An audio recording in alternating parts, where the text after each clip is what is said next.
nice idea, but it's so squishy.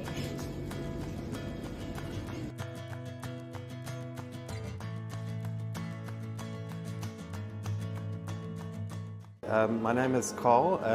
I work at Dangerous Creatures, which is part of SAAMBR, the South African Association for Marine Biological Research. And I'm the lead herpetologist of the reptile facility here. I think awareness is very important. Just highlighting the plight of a lot of these reptiles is very important. For example, this guy here, it's a sun gazer.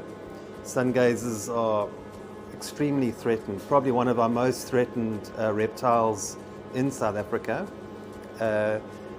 From the pet trade, illegal pet trade, they fetch quite a high price in the legal markets, and habitat destruction, so it's huge, you know. So not many people worry about small little critters and reptiles, but these guys are really threatened. So what can we do as South Africans to preserve and protect our reptiles? So awareness is just probably one of the best things you can do. Just learning about the reptiles in your areas. If you live in Durban North or Pietermaritzburg or Ladysmith, find out what snakes occur there, and you will soon learn what is venomous, what isn't venomous, and how you can protect them and how you can look after them. But like we're doing the Snake Awareness Day coming up soon, things like that will highlight these small creatures. What is the biggest threat to reptiles in South Africa? So I think there's a couple of things. I would say habitat destruction is huge. That's one of the big ones. The illegal trade in reptiles is big too.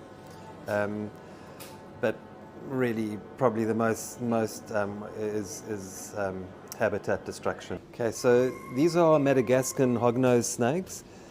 They were part of an illegal consignment that was intercepted at Oliver Tambo Airport in Johannesburg. They were from Madagascar and bound for the Czech Republic.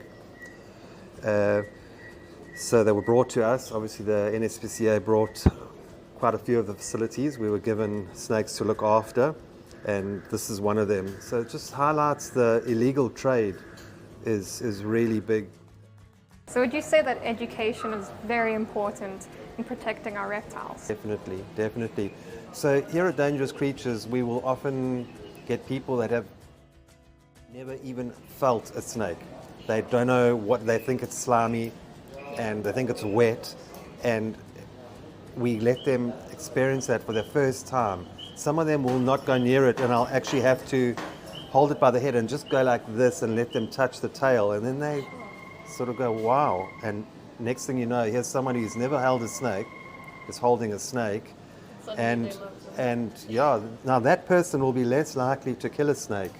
And that's I really enjoy the interactions and interacting with animals to teach people about them. Cool story to it, this particular snake. It's a Southern African python, and it was actually found in a taxi engine. We were called to the beachfront here in Durban, and the whole group of taxi guys were outside. They wouldn't go back into their car, and this guy was in the engine compartment. He's what they call a threatened or protected species. They call it TOPS. And he is one of the, did you get that? His name is actually Fakile, which is, you know, like the taxis, they all have Fakile on the back, so that's what we've named him. This is probably one of the most common snakes you'll find in South Africa. It's called a brown house snake. A house snake because that's where it's often found, around houses. They eat rodents, and also very good for rodent control. So how can you sort of tell that this is not a black mamba? Because there's a misconception when you see a brown or dark snake, it's a black mamba and it's very dangerous. So there is actually no way of, there's so many things people say. If it's got a triangular head, it's venomous. There's no such thing as that. There's something called a herald snake that has that triangular shaped head, and he strikes, and he often gets killed for that reason, but he's non-venomous. There is no way other than just learning for yourself and learning how to identify snakes. This being an example, look at the markings on the side of his eyes, little stripe there. I mean, there's just no ways of mistaking it. So don't pick up snakes. If you don't know what it is, just don't pick it up. Yeah. Do you remember any missions that you Yeah. did with the bats? Was there any reptiles that you transported, or? So something that does come to mind is in 2023, I think it was January, we had Bob the green turtle that was sent to us from Two Oceans Aquarium by the Bateleurs, flew him down, and he came here. He had been in captivity, I think, for about 8 years, rehab, and then it was decided to release. He was fitted with tags and tracking, and he was released on the north coast by us once he had been flown down by the Bateleurs. Yeah.